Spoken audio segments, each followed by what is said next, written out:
Hello class 6, मैं आपकी teacher द्विंदर Kaur. आज हम हिस्ट्री का चैप्टर 4 फर्स्ट सिटीज़ रीड करेंगे। मीन्स किस तरह से फर्स्ट सिटी जो है बनना शुरू हुई थी। Let's get start.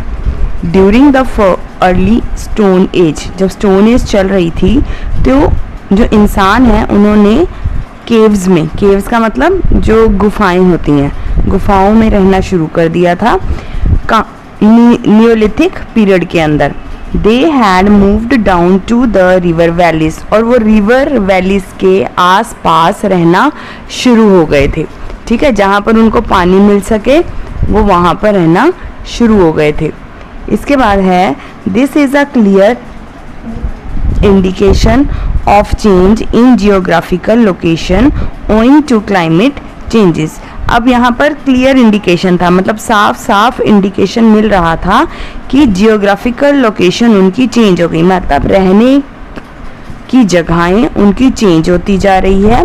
किस हिसाब से? क्लाइमेटिक चेंज के हिसाब से। अगर सर्दियां हैं तो गुफाओं में रहना पसंद करते थे, गर्मियां हैं तो रिवर वैली के आसपास रहना पसंद करते थे। तो ये जियोग्राफिकल लोकेशन है क्लाइमेट चेंज के अकॉर्डिंग। अगर आपकी फैमिली शिफ्ट हो जाए एक प्लेस से अनदर प्लेस पर, तो कौन कौन से फैक्टर्स जो हैं आप अपने माइंड में रखोगे? Can anyone these be governing factor in choosing their next habitat? जैसे closeness to an ice cream stall, ice cream stall के पास रहना पसंद करोगे, रेलवे स्टेशन या एयरपोर्ट के पास रहना पसंद करोगे, पुलिस स्टेशन और हॉस्पिटल के पास रहना पसंद करोगे, और मॉल और मार्केट के पास रहना पसंद करोगे, और ऑफिस और स्कूल के पास रहना पसंद करोगे। As you have already read, people during the neolithic age begin to read a settled life. Neolithic age के अंदर लोगों ने एक जगह रहकर सेटल लाइफ जीना शुरू कर दिया था। Due to large scale farming, large scale farming मतलब बड़े स्तर पर लोगों ने किसानी शुरू कर दी थी। They had make excess food grains और सरप्लस, मतलब ज़्यादा से ज़्यादा उन्होंने फूड ग्रेन्स उगाना शुरू कर दिए थे। More over domestication of animals, मतलब पशुपालन भी उन्होंने शुरू कर दिया था, जिससे कि उनको रेगुलर सप्लाई ऑफ मिल्क मिल सके, रेगुलर सप्लाई ऑफ मिल्क मिल सके, मीट मिल सके। Thereby making them less dependent on their earlier practice of nomadic hunting and food gathering. इससे क्या हुआ, वो जो है अपनी पुरानी जिंदगी के हिसाब से नहीं जी रहे थे।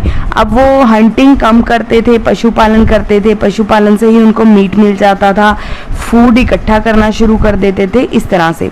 तो as a result a great change came about in their lifestyle. तो इस तरह से उनकी लाइफस्टाइल के अंदर बहुत चेंज आया। And they started living as a village communities. अब लोगों ने इकट्ठे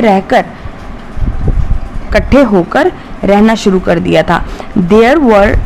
They were able to meet the challenges of taking care of their basic needs। अब उनको रोज की जो चीज़ें चाहिए थी ना, उसके लिए चैलेंजेस मिलने लगे, लेने लगे। And devote more time to various other activities, और अपना दूसरा काम वो दूसरे कामों में लगा देते थे, अपना टाइम जो था वो दूसरे कामों में यूज़ करते थे। दस दे स्टेडली, इस तरह से धीरे धीरे उन्होंने सीखा कैसे क्राफ्ट, मतलब क्राफ्ट करना शुरू कर दिया था। जैसे पोइट्री बनाते थे, स्पिनिंग करते थे, वीव करते थे। The craft of tool making also become more advance. अब उन्होंने टूल्स बनाना शुरू कर दिए थे। Discovery of metal such as copper further accelerated the march of progress attend by these people. जब उन्होंने मेटल की डिस्कवरी, जैसे कॉपर की डिस्कवरी करी, उससे धीरे धीरे उनकी प्रोग्रेस होना शुरू हुई। As a result in a remarkable technology advancement enabling them to specialise in new craft. इस तरह से वो नए क्राफ्ट के अंदर एंटर होना शुरू कर दिया था। एक चेंज आ गया था, कैसे? एग्रीकल्चर सोसाइटी में, जिससे कि वो ज़्यादा और एडवांस सोसाइटी बना रहे थे अपनी कम्युनिटी के अंदर। टाउन्स में अपनी टाउन्स बना रहे थे, अपनी सिटी बना रहे थे, और वो एक डेवलपमेंट और प्रोग्रेस की निशानी थी। This transition has been turned as urbanisation. तो ये जो चेंज आ रहा था ये उनको डेवलपमेंट और प्रोग्रेस की तरफ लेकर जा रहा था। The process of urbanisation essentially relates to the emergence of towns and city. अब जैसे जैसे वो प्रोग्रेस कर रहे थे, ये प्रोग्रेस जो थी ना उनको टाउन्स और सिटी के अंदर बदल रही थी due to the practice of food. जो प्रैक्टिस फूड प्रोडक्शन की वो प्रैक्टिस कर रहे थे, फसलों की, सब्जियां उगाने की, इन सब चीज़ों की जब वो प्रैक्टिस कर रहे थे और जो डेवलपमेंट कर रहे थे वो ऑफ डिफरेंट क्राफ्ट, अलग अलग चीज़ें बनाकर अपने हाथों से, वो उनको प्रोग्रेस की तरफ, उन्नति की तरफ ले जा रहा था. Life became more complex. उनकी लाइफ जो है कॉम्प्लेक्स होती जा रही थी.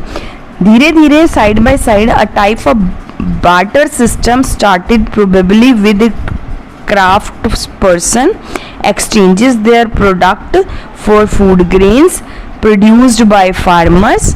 This signaled the birth and the expansion of trade. अब क्या हुआ, जब वो इतना सब कर रहे थे तो जो क्राफ्ट पर्सन जो थे, जो क्राफ्ट बनाते थे, जैसे जो मिट्टी के बर्तन बनाते थे या बुनाई करते थे या वीव और बुनाई करते थे, वो लोग क्या करते थे, एक्सचेंज करते थे. मतलब पहले ना पैसे नहीं होते थे, मनी नहीं होती थी पहले के टाइम में. बहुत स्टार्टिंग में जब इन्होंने रहना शुरू करा तब मनी नहीं होती थी. तब क्या करते थे कि फूड ग्रेन्स की बजाय, मतलब अनाज के बदले वो चीज़ें एक्सचेंज करते थे. तो वो बार्टर सिस्टम था, उसको बार्टर सिस्टम बोलते थे. जैसे मनी नहीं है, सपोज मनी नहीं है तो तुम एक चीज़ लेने के बदले दूसरी चीज़ अपनी दे दोगे कोई. इसी तरह से वो क्या करते थे, क्राफ्ट पर्सन जो होते थे, जो भी उनका सामान बेचना होता था, जैसे ये सामान उन्होंने मिट्टी के बर्तन बेचने हैं तो वो मिट्टी के बर्तन बेचते नहीं थे, पैसे नहीं लेते थे, वो उसके बदले कोई और अपनी ज़रूरत का सामान ले लेते थे. ठीक है, क्लियर हो गया. This signalled the birth and the expansion of trade. अब यहाँ से उन्होंने व्यापार शुरू करा, चीज़ के बदले चीज़ ली. ठीक है, मैं तुम्हें अनाज दूंगा, तुम मुझे वो मिट्टी का बर्तन दे दो.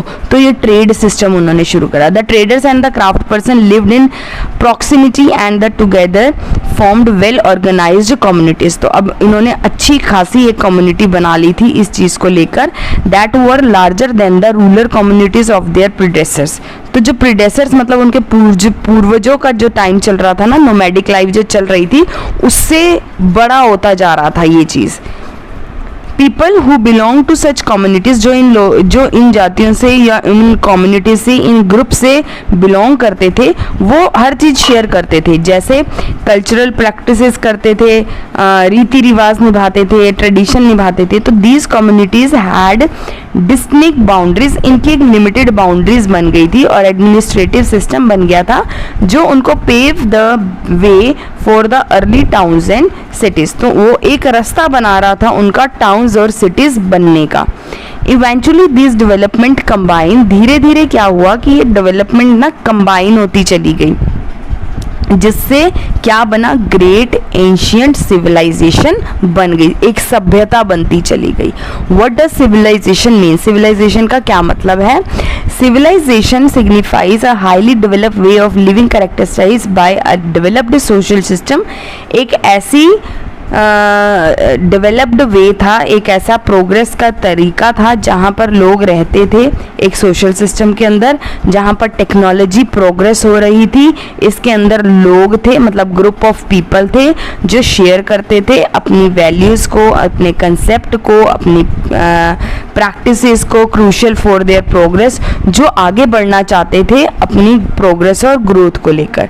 Even every civilization grows on technological advancement and material progress. तो ये जो civilization थी ना, जो ये सभ्यता बन रही थी, वो धीरे धीरे एडवांस और मटेरियल प्रोग्रेस कर रही थी. कुछ मेजर फीचर्स हैं सिविलाइजेशन के, जैसे urban cities such as towns and cities, मतलब अर्बन सेंटर्स बन रहे थे, जैसे टाउन्स और सिटीज़ में कन्वर्ट हो रही थी. एक एफिशिएंट एडमिनिस्ट्रेटिव सिस्टम बन रहा था, मतलब एक वेल डेवलप्ड सिस्टम तैयार हो रहा था. नेक्स्ट पेज की तरफ चलते हैं.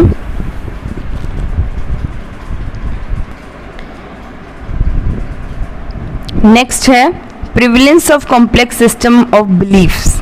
विश्वास की तरफ कॉम्प्लेक्स सिस्टम बन रहा था। स्पेशलाइजेशन ऑफ ऑक्यूपेशन, लोग ऑक्यूपेशन काम धंधे कर रहे थे, सोशल भी, और economic differentiation. Growth of craft, craft की ग्रोथ हो रही थी। डिफरेंट फॉर्म ऑफ आर्ट्स, मतलब पेंटिंग्स चल रही थी, आर्किटेक्चर तैयार हो रहा था। Use of some script and language for communication, कुछ ना कुछ वो लिख कर या ड्रॉ कर यूज़ करना उन्होंने शुरू कर दिया था। उसके बाद उन्होंने कोई ना कोई लैंग्वेज शुरू कर दी थी बात करने के लिए, क्योंकि अब इकट्ठे रहते थे, अब बात करना ज़रूरी था। Early human civilization are also called river valley civilization. अब जो ये सिविलाइजेशन सभ्यता तैयार हो रही थी, ये धीरे धीरे रिवर वैली सिविलाइजेशन भी कहलाने लगी, क्योंकि ये जो थी ना फल फूल रही थी कहाँ पर, रिवर के आसपास, रिवर के आसपास रहकर इनकी ऑलमोस्ट ज़रूरतें पूरी हो रही थी। तो रिवर वैली सिविलाइजेशन क्या है? सारी पुरानी सिविलाइजेशन जो थी फ्लरिश्ड हो रही थी, फल फूल रही थी bank of rivers for the 3 region, 3 regions की वजह से। पहला रीज़न, रिवर जो था उनको पूरी तरह से पानी मिल रहा था रिवर से। दूसरा रीज़न ये था कि जो लैंड था रिवर के पास का, जैसे इन नदियों के पास वाला जो लैंड था, यहाँ पर इनको उपजाऊ मिट्टी मिल रही थी जहाँ पर खेती अच्छी हो सकती थी। इसके बाद थर्ड रीज़न जो था वो था मीन्स ऑफ ट्रांसपोर्टेशन, मतलब एक जगह से दूसरी जगह अपना सामान ले जा सकते थे। तो Mesopotamia in the present day Iraq, अब इस समय जो इराक है ना वो मेसोपोटामिया था। Egypt, the Indian subcontinent and the China were the cradle of some of the most important river valley civilization during the ancient period। पुराने ज़माने में ये चीज़ें जो थी, इराक मेसोपोटामिया था, इजिप्ट इंडियन सब कॉन्टिनेंट था, और चाइना जो था वो इम्पॉर्टेंट रिवर वैली सिविलाइजेशन के अंदर आता था। इंडस वैली सिविलाइजेशन क्या था? इंडो वैली सिविलाइजेशन जो थी वो रिवर वैली सिविलाइजेशन थी, क्योंकि वो पानी के आसपास फल फूल रही थी। Drained by the river Indus and its tributaries. It was also one of the world most advanced ancient civilization। तो इंडो वैली सिविलाइजेशन जो थी वो वर्ल्ड की सबसे एडवांस्ड एशियंट सिविलाइजेशन थी। इसके बाद आती है discovery. The first extensive excavation at Harappa was started by Rai Bahadur Daya Ram Sahni in 1920। तो इन्होंने ये खोज करी पहली, राय बहादुर दया राम साहनी ने 1920 में हड़प्पा की, ठीक है। अराउंड द सेम टाइम 1921 में excavation were also carried out by Mohenjodaro by Rakhal Das Bandopadhyay. Gradually the ruins of one of the earliest river civilization of the world was unearthed। ठीक, अच्छा, यहाँ पर ruins का मतलब है खंडर, खंडहर, ठीक है, खंडहर, ठीक है। तो ग्रेजुअली द जो खंडर थे ना, one of the earliest river valley civilization of the world were unearth. Unearth का मतलब पता लगाया, उन खंडरों का पता लगाया गया, ठीक है, जो खंडर मिल रहे थे उनका पता लगाया गया। The first 2 cities of the Indus valley civilization to be excavated were Harappa. पहली 2 इंडस सिविलाइजेशन जो निकाली गई वो क्या थी? हड़प्पा और मोहनजोदारो थी, ठीक है। तो यहाँ पर आपको याद रहेगा पहली 2 सिटीज जो थी वो कौन कौन सी थी? हड़प्पा और Mohenjodaro. They were also the 2 biggest city of this civilization. इस सभ्यता की या उस टाइम पीरियड की सबसे बिगेस्ट सिटी थी ये दोनों, हड़प्पा और Mohenjodaro. Harappa was the first city to be जो खोज करी गई पहली सिटी की वो थी हड़प्पा, और this civilization is also known as Harappan civilization. Harappa को हड़प्पन सिविलाइजेशन भी बोला जाता है। इसके बाद है next period and geographical extent. According to historians, the Indus Valley civilization began in 2600 BCE. Means इतनी पुरानी सिविलाइजेशन थी, 2600 बिफोर क्रिस्ट। यहाँ पर अभी आपको बताया जाएगा, ठीक है, बिफोर क्रिस्ट था। एक्सकवेशन रिवील, जो खोज करते थे ना, उन्होंने बताया that it spread over large part of present days, जैसे पाकिस्तान तक फैली हुई थी, स्टेट ऑफ पंजाब तक भी फैली थी, गुजरात तक, Uttar Pradesh, Rajasthan and Haryana in our country, यहाँ तक ये इंडस वैली सिविलाइजेशन फैली हुई थी। अगर even reach the modern day Balochistan, Afghanistan, सब part of Central Asia and Iran तक फैली हुई थी। Some of the important cities of Indus valley, अब इंडस वैली के अंदर जो कुछ इंपॉर्टेंट सिटीज थी वो कौन सी थी? मोहनजोदारो, हरप्पा, लोथल, कोट दीजी, धोलावीरा जो गुजरात है, रोपड़ जो पंजाब है, कालीबंगन राजस्थान, सुतका जेंदोर, राखी गिरी गरी एंड अमीरी इन पाकिस्तान। तो ये नाम है जो पुराने थे और जो अब के नाम दे रखे हैं। Indus cities and their features, क्या फीचर्स थे? मोहनजोदारो और हरप्पा जो थी वो प्लान्ड सिटीज थी, मतलब प्लान करके बनाई गई सिटीज थी। They had almost identical planning, उनकी ऑलमोस्ट प्रॉपर प्लानिंग थी, प्रॉपर लेआउट था, उनका कंस्ट्रक्शन था, उनकी टेक्निक्स थी, जो उन्होंने अपनी सिटीज बनाई थी उनको बनाने की टेक्निक्स थी।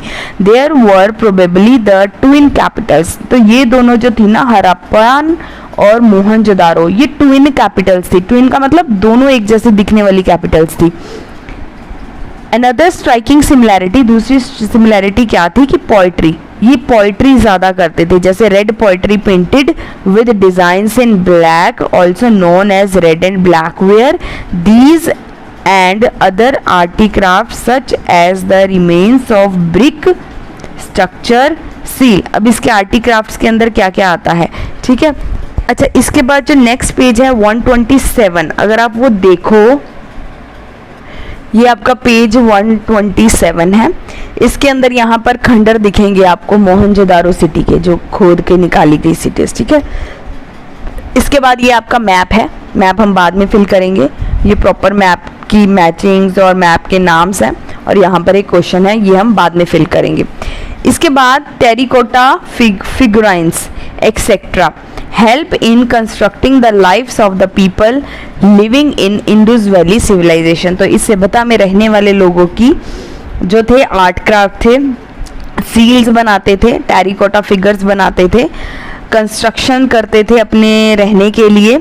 गुड टू नो में है मोहनजोदारो एंड हरप्पा जो थी वो लोकेटेड थी Larkana and Montgomery district of Pakistan, Sindh and Punjab province respectively. तो इन जगह पर फैली हुई थी। मोहनजोदारो का मतलब था माउंड ऑफ द डेड और हरप्पा का मतलब था फूड ऑफ लॉर्ड शिवा, ठीक है। तो यहाँ पर जो माउंड है उसका मतलब होता है टीला, जो टीले बने होते हैं मिट्टी के, ठीक है। तो अगर कोई आपको एक्स्ट्रा क्वेश्चन आ जाता है एग्जाम में कि मतलब बताओ मोहनजोदारो का और हरप्पा का मतलब बताओ, तो आप यहाँ से लर्न कर लो इसको कि माउंड ऑफ डेड होता है मोहनजोदारो और हरप्पा का मतलब होता है फूड ऑफ लॉर्ड शिवा। यहाँ पर जो है पेज 127 आपका फिनिश हो गया। पेज 128 के ऊपर आता है टाउन प्लानिंग। अब इन्होंने टाउन प्लानिंग कैसे करी? The town planning in one of the unique feature of Indus valley civilization. पहली इनकी जो सबसे यूनिक फीचर था वो था टाउन प्लानिंग। तो most of the cities seems to be divided into two parts. दो पार्ट्स के अंदर ज़्यादातर सारी सिटीज डिवाइड थी। पहला citadel which was located on the raised ground, जो ज़मीन के ऊपर का हिस्सा था वो सिटाडेल था। And the lower town located at the lower height, और नीचे की हाइट जैसे यहाँ पर देख सकते हो आप, ये नीचे की तरफ बना हुआ है ज़मीन से, ठीक है। तो ये जो था ये दूसरा हिस्सा था लोअर हाइट पर। Often walls of baked brick, मतलब जो ब्रिक्स होती थी उनको बेक करके were build around each part. These walls probably protected from floods, ये फ्लड से बचाती थी। To make the wall strong, अपनी दीवारों को स्ट्रॉन्ग बनाने के लिए ब्रिक्स को जो था इंटरलॉकिंग पैटर्न में रखते थे। मतलब इंटरलॉकिंग पैटर्न ऐसे होता है, इंटरलॉकिंग पैटर्न ईंटों को ईंटों के अंदर फंसा कर रखते थे ताकि इससे और ज़्यादा इनकी दीवारें जो हैं स्ट्रांग हो जाए। अब सीटाडेल के बारे में पहले पढ़ते हैं। It was raised part of the cities, वो ऊपरी भाग था सिटी का। It was often described as the fort और एडमिनिस्ट्रेटेड ब्लॉक, ये फोर्ट का ऊपरी भाग होता था। The citadel has massive walls, बड़ी बड़ी चौड़ी चौड़ी दीवारें होती थी, वॉल्स जो प्रोवाइड करती थी इनको प्रोटेक्शन बाढ़ से। Citadel consisted of important buildings जैसे ग्रैंडरी एंड द असेंबली और टाउन हॉल बनाते थे। ठीक है, सीटाडेल जो था उसके ऊपर ग्रैंडरी सभा जो लगती थी, असेंबली या टाउन हॉल बनाते थे। Granary at Mohenjodaro was the largest building of the city, तो ग्रैंडरी तो थी मोहनजोदारो की सिटी के अंदर सबसे बड़ी बिल्डिंग होती थी। हड़प्पा के अंदर there were as many as 6 granaries, तो हड़प्पा के अंदर 6 ग्रैंडरीज होती थी। इसके बाद है in Harappa there were as six granaries और these were circular brick. Circular brick कैसे लगाते थे? प्लेटफॉर्म फॉर थ्रेशिंग ग्रेन्स, यहाँ पर ग्रेन्स को थ्रैश करते थे, मतलब ग्रेन्स निकालते थे। नियर दीज ग्रेनरीज, इनके पास ही cracked grains found on the threshing floor show that Harappa great grieve wheat and barley, तो ग्रैनरीज में ग्रेन्स रखे जाते थे, ग्रेनों की छटाई करी जाती थी, अनाज की छटाई करी जाती थी, उनको छाना जाता था। ठीक है, द लोअर टाउन, अब सेकंड पार्ट की बात करते हैं। The lower town, lower town के अंदर क्या था? The lower town was located below the citadel. अब सीटाडेल के नीचे लोअर टाउन होता। अगर आप यहाँ पर देख सको ना, ये देखो ये सीटाडेल बना हुआ है, इसके नीचे ये लोअर टाउन था। ठीक, इसके बाद where probably the common people lived, यहाँ पर आम जनता रहती थी। It was divided into rectangular blocks, छोटे छोटे रेक्टेंगुलर ब्लॉक्स थे जहाँ पर लोग rectangular blocks by wide roads, चौड़े रोडों के पास, और the roads run from north to south, east to west, हर डायरेक्शन में रोड्स फैले हुए थे। Here the remains of bricks houses can be seen, यहाँ पर जो खोज निकाली गई हड़प्पा की और मोहनजोदारो की, वहाँ पर आप देख सकते हो बचे खुचे हाउसेस की ब्रिक्स वगैरह पाई गई हैं। The drainage system was praiseworthy, provision were made for street lightning, मतलब रास्ते जगहें छोड़ी गई थी जिससे कि गलियों में रोशनी आ सके। ठीक है, इसके बाद आता है ग्रेट बाथ। ग्रेट बाथ क्या था? ग्रेट बाथ जो था क्लोज टू ग्रेनरी, मतलब जहाँ पर ग्रेन्स वगैरह रखे जाते थे उसी के पास था। There was the great bath, it was a pool built of mud circle, यहाँ ये एक बहुत बड़ा पूल था जो मिट्टी के सर्कल्स का बना हुआ था। It was sealed with the sort of tar and had a drain for keeping it clean, तो उसको पूरा उन्होंने ब्लॉक बनाया हुआ था और वहाँ से पानी निकालने का, उसको साफ करने का भी एक जरिया बना रखा था। There were 2 flights of steps to enter the pool, यहाँ पर देख सकते हो यहाँ पर सीढ़ियाँ बनी हुई हैं पूल के अंदर एंटर होने के लिए। A well discover on the eastern side is suppose to have been used to fill the pool, तो ईस्टर्न साइड से यहाँ से पानी डाल के उसको भरा जाता था। प्रीस्ट जो थे, जो मंदिर के पुजारी थे और रूलर्स जो थे, वो लेते थे बात यहाँ पर जब भी कोई रिलीजियस सेरेमनी होती थी या जब भी कोई रिलीजियस धार्मिक त्योहार या धार्मिक प्रथा करनी होती थी। अब हाउसेस की बात करें, हाउसेस जो थे वो 1 या 2 स्टोरी, मतलब फर्स्ट फ्लोर सेकंड फ्लोर में ऐसे बना हुआ था इनके house. All the houses were made up of, सब ब्रिक से बनी थी और एक ही साइज की ब्रिक्स थी, एक ही साइज के। एवरी हाउस, हर घर में 2 या 2 से ज़्यादा रूम थे, बाथरूम था, किचन था, सर्कुलर ओवन थे, कोर्टयार्ड था। The house were also provide with doors and a small Windows, houses में डोर भी थे, विंडोज भी थे। उनकी मोटी मोटी दीवारें थी हाउसेस की जिससे वो अंदर से ठंडे रह सके। Windows did not open into the main street, windows जो थी मेन गली के अंदर नहीं खुलती थी। To which the houses were free from dust, जिससे कि वो जो घर थे ना डस्ट फ्री रहते थे और शोर नहीं आता था। रूफ, जो घरों की छतें थी वो फ्लैट थी और the most of the houses had well bathrooms and drains, ज़्यादातर सारे घरों के अंदर कुएं थे, बाथरूम थे और ड्रेन सिस्टम था। इसके बाद ड्रेनेज, ड्रेनेज मतलब जहाँ से पानी निकल सके। The drains were made up of baked और clean fire bricks. The kitchen and the bathroom had drain leading out in the alleys. The main drain ran along side the main road, जो main drain था वो जो नाला था वो main गली की तरफ निकलता था और उसको भी ब्रिक्स से उन्होंने प्रॉपर लाइन से बना रखा था। Most of them were covered, ज़्यादातर सारे कवर जो थे उन पर ढक्कन लगे हुए थे ड्रेन्स के ऊपर। और द ड्रेन्स वर क्लीन, वो मतलब टाइम टू टाइम उनको साफ करते रहते थे। और जो इनके घरों की नालियाँ थी, जैसे ये दे रखी हैं, ये घरों की जो नालियाँ थी, पहले नालियाँ ही होती थी, ये जो नालियाँ थी वो मेन कनेक्टेड मेन स्ट्रीट के ड्रेन से जुड़ा होता था। इसके बाद आता है ऑक्यूपेशन। इंदू वैली जो थे वो फार्मर थे, वीवर थे, पॉटर्स थे, मेटल का काम करते थे, टॉय बनाते थे, ज्वेलरी बनाते थे, स्टोन कटर्स थे। इसके बाद नेक्स्ट पेज की तरफ और व्यापारी थे।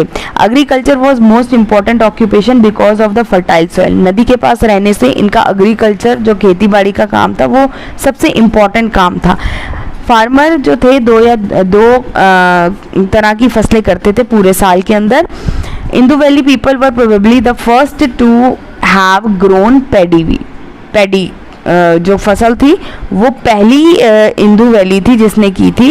They knew different methods of irrigation, उनको सिंचाई के अलग अलग मेथड्स पता थे, उनको पता था, वो यूज़ करते थे प्लफ और सिकल्स, खेतों में जो काम करने के औजार काम आते हैं। The Indu people were also engaged in hunting, fishing, gathering and fruits. तो ये लोग हंटिंग भी शिकार भी करते थे, फिश भी पकड़ते थे और फ्रूट्स को भी इकट्ठा करते थे। इसके बाद है the potter's wheel was commonly used. अब जो पॉटर्स थे वो व्हील बनाते थे और मेकिंग टेरिकोटा टॉयज, स्टैचूज, इस तरह से figure of animals was major industry. तो ये बनना मतलब लार्ज स्केल पर बनना शुरू हो गई। The discovery of the bronze statue, ये जो ब्रोंज स्टैचू है ये बनाया पहले उन्होंने डांसिंग गर्ल का। ये इंडिकेट करता था कि उनको ब्रोंज के बारे में, ब्रोंज एक मेटल होता है, कि उनको ब्रोंज के बारे में जानकारी है। It is regarded as one of the finest artistic creation of this civilization. तो ये सबसे फाइन जो सिविलाइजेशन का काम था, ये सबसे फाइन काम था, बारीकी का काम था। अब आता है सील मेकिंग। सील, ये सील्स होती थी, डायग्राम देख सकते हो। A large number of seals have been unearthed, मतलब ये खोज कर निकाली गई, पता लगाया गया। So far at different sites, अलग अलग साइट्स पर। दे आर फ्लैट, ये फ्लैट होती थी, स्क्वायर होती थी, रेक्टेंगल होती थी और ये टेरिकोटा से बनी होती थी। They provide a lot of information about the daily life of people. इसने उनको डेली लाइफ, लोगों की डेली लाइफ कैसी थी वो पता चलता था, उनके रिलीजन के बारे में पता चलता था, उनके ऑक्यूपेशन के बारे में, उनके रीति रिवाज और उनके ट्रेड व्यापार के बारे में। Probably they were use to merchant and trader to stamp their goods. तो ज़्यादातर ये स्टैम्प्स की तरह यूज़ होती थी, जो ट्रेडर्स थे, व्यापारी थे, वो इसको यूज़ करते थे। इसके बाद आता है next spinning and weaving. Spinning and weaving के अंदर इंदू वैलीज के जो पीपल थे वो आर्ट ऑफ स्पिनिंग, मतलब जो चरखा घुमाना और वीव करना, बुनाई करना जानते थे। उन्होंने मैन्युफैक्चर करे woollen clothes from sheep and got hair. अब व्यापार, द इंदूज जो पीपल थे वो उन्होंने अपने आप को ना बिजी कर लिया इनलैंड एंड फॉरिजन ट्रेड, मतलब अपनी देश के अंदर और अपने देश से बाहर। Remains of dockyard discovered at Lothal in Gujarat clear indicate this. तो डॉकयार्ड का यहाँ पर क्या मतलब है? मतलब है जहाज बनाने की जगह, ठीक है, जहाज बनाने की जगह, जहाँ पर जहाज बनाए जा सके, जहाज बनाने का या जहाज बनाने के स्थान, डॉकयार्ड लोथल में था, गुजरात जो है। इंडिकेट बनाता है। ये जो डॉकयार्ड जो था might have been the place where ships, मतलब बड़े बड़े जहाज बनाए जाते थे जहाँ पर सामान चढ़ाया जाता था और उतारा जाता था। Thus we can say that Indus people were familiar with the ships। तो हम कह सकते हैं कि वो जानते थे शिप्स के बारे में। Indus seals have been found in Mesopotamians। Indus जो सील्स थी वो मेसोपोटामिया में मिली और मेसोपोटामिया सील्स जो थी वो इंदुस वैली में मिली। तो ये इसका ये मतलब है कि इंदुस के जो पीपल थे वो ट्रेड करते थे, वो व्यापार करते थे मेसोपोटामियन के साथ, और जो वहाँ के व्यापारी थे वो यूज़ करते थे वेट्स एंड मेजर। तो ये वेट्स और मेजर दे रखा है। Some of the objects use by the people to weight and measure the objects article of the trade. तो ये वेट करने का यहाँ लिखा हुआ है, आप रीड कर सकते हो। सोशल लाइफ कैसी थी उनकी? There were 3 social groups, 3 groups थे। पहला ग्रुप जो था comprised people from the ruling class, मतलब जो राजे महाराजे जो रूल करते थे, जो अपर पार्ट में रहते थे, ठीक है। Wealthy merchants and high priest, मतलब अच्छे खासे व्यापारी और हाई प्रीस्ट जो बड़े बड़े पुजारी थे वो फर्स्ट ग्रुप के अंदर आते थे। कुछ हिस्टोरियंस, कुछ इतिहासकार ये भी सोचते हैं कि इंदु सिटीज़ जो थी वो गवर्न करी जाती थी किसी पंडित किंग के ज़रिए, और the figure of a person is real attire. ये फिगर बना रखी है हरप्पन प्रीस्ट किंग की, ठीक है। इसके बाद 130 पेज पे चलते हैं। Who looks like a priest probably suggest this। The petty merchant artist और क्राफ्ट पर्सन जो थे वो सेकंड ग्रुप के अंदर आते थे, जो लेबर क्लास थी वो थर्ड ग्रुप के अंदर आती थी और वो छोटे घरों में रहती थी, ठीक है। 3 ग्रुप के अंदर बंटा हुआ था। ड्रेस एंड ऑर्नामेंट्स, क्या क्या कपड़े पहनते थे और क्या क्या ज्वेलरी पहनते थे। द ऑर्नामेंट्स, जो ज्वेलरी पहनते थे वो गोल्ड की, सिल्वर की, बोन की, स्टोन की, आइवरी और शेल्स की बनी होती थी। नीचे इसके डायग्राम दे रखे हैं। द रिच वोर गोल्ड, जो अमीर थे वो गोल्ड और सिल्वर पहनते थे, जो पुअर थे वो शेल, कॉपर और सिल्वर ऑर्नामेंट्स पहनते थे। यहाँ पर आप फिगर्स देख सकते हो। जो वुमेन थी वो छोटी स्कर्ट्स पहनती थी और वेस्ट तक उनके ग्रिडल होता था। The men wore a long and loose unstitch garment. Women जो थी नेकलेस पहनती थी, बैंगल पहनती थी, ब्रेसलेट, ईयरिंग, वेस्ट बैंड, और वुमेन जो थी वो कॉम करती थी अपनी हेयर्स को। जो मैन थे वो एडॉर्न्ड देमसेल्फ, अपने आप को सजाते थे ऑर्नामेंट से, जैसे आर्मलेट एंड फिंगर रिंग्स पहनते थे। आर्मलेट का मतलब जो बाजू के ऊपर बाजूबंद पहना जाता है। इसके बाद नेक्स्ट आता है फूड। व्हीट और बैरली सबसे कॉमन फूड था, ज़रूरी फूड था। मिल्क था, मीट था, फिश था, एग्स था और फ्रूट्स थे। स्क्रिप्ट, क्या लिखते थे? The Harappan script was pictograph. Pictograph का मतलब जो पिक्चर्स दिखाकर बताई जाए। The picture like science, picture में साइंस होते थे, आइडियाज, ऑब्जेक्ट्स होते थे, वर्ड्स होते थे। इस स्क्रिप्ट के अंदर जो भी वो लिखाई लिखते थे उसके वो गुदाई करके लिखते थे सील्स के ऊपर, और ये सब जगह इंडस वैली साइट्स में पाई गई हैं। It is interesting to note that the Indus script has not yet been deciphered. तो पूरी तरह से इसका जो इंडस वैली की स्क्रिप्ट है वो पूरी तरह से नहीं है, तो ये सिर्फ पिक्चर्स, ऑब्जेक्ट और वर्ड्स के ऊपर ही है। नेक्स्ट है रिलीजन। कैसा रिलीजन था? अ सील रिप्रेजेंटिंग, जो नीचे दे रखी है फिगर, वो mail deity and some female figure found at different sites that they probably worship Shiva और mother goddess। तो पूजा करते थे, मूर्ति पूजा करते थे। मदर गॉडेस रिप्रेजेंट फर्टिलिटी, वो उनको फर्टिलिटी देती थी। मदर गॉडेस रिप्रेजेंट करती थी फर्टिलिटी के, और उनका कोई टेम्पल नहीं था। और other structure among the remains. The Indus valley people जो थे बिलीव करते थे लाइफ आफ्टर डेथ, मतलब मरने के बाद भी ज़िंदगी है। तो वो ना ज़रूरी के सारे सामान जो थे ना मिट्टी के बर्तनों में डालकर मरने वाले के साथ रख देते थे ताकि आगे जाके उसको दिक्कत ना हो। कोई स्ट्रक्चर नहीं है साइट का identify, so that religious building इनकी कोई नहीं है, मतलब कोई मंदिर, कोई दरगाह नहीं बनाया हुआ, इनके कोई आइकन्स नहीं है। और ornament designs to support this. It can thus, इससे कंक्लूड, इससे रिजल्ट निकाला जा सकता है कि religion was not perhaps the basic social of bonding. तो पाठ पूजा इनका सोशल गैदरिंग नहीं था। डिक्लाइन, मना करना। इंडस वैली सिविलाइजेशन ने स्टार्ट करा डिक्लाइन करना 1900 BCE बिफोर क्रिस्ट जो था, और 1700 BC तक। Nothing definite is known about the cause of the decline of the civilization. तो इस सिविलाइजेशन के डिक्लाइन होने का कोई प्रॉपर प्रूफ नहीं था। ठीक है, इनके ख़त्म होने का कोई प्रॉपर प्रूफ नहीं था किस तरह से ये ख़त्म हुई, डिक्लाइन हुई। The city of Mohenjodaro was destroyed, ये डिस्ट्रॉय हो गई थी और रीबिल्ट, बार बार बनाई गई नंबर ऑफ टाइम्स। फिर the cities might have been destroyed, इनकी सिटीज़ डिस्ट्रॉय हो गई। फिर वो नेचुरल, कैसे डिस्ट्रॉय हुई, नेचुरल डिज़ास्टर से, अर्थक्वेक आ गया, फ्लड आ गया। ठीक है, और the city might have declined owing to Aryan inventions। ठीक है, आर्यन इन्वेंशंस की वजह से भी डिक्लाइन हुई, मतलब ख़त्म हो गई। डिक्लाइन का मतलब होता है कोई चीज़ डिस्ट्रॉय हो जाना।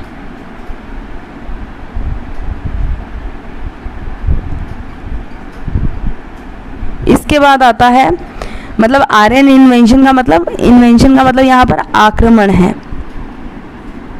उन्होंने आक्रमण किया और ये जो थी सिटीज़ ख़त्म हो गई। Probably deforestation was another cause, मतलब पेड़ काट काट के उन्होंने अपनी सिविलाइजेशन को ख़त्म कर दिया। ठीक, तो यहाँ पर जो है ये चैप्टर 4 हिस्ट्री क्लास 6 फिनिश होता है by your teacher Devendra Kaur. इसके बाद ना केस स्टडीड है, ये आप रीड करो खुद से, केस स्टडीज़ है, रीड करो, इसको समझो।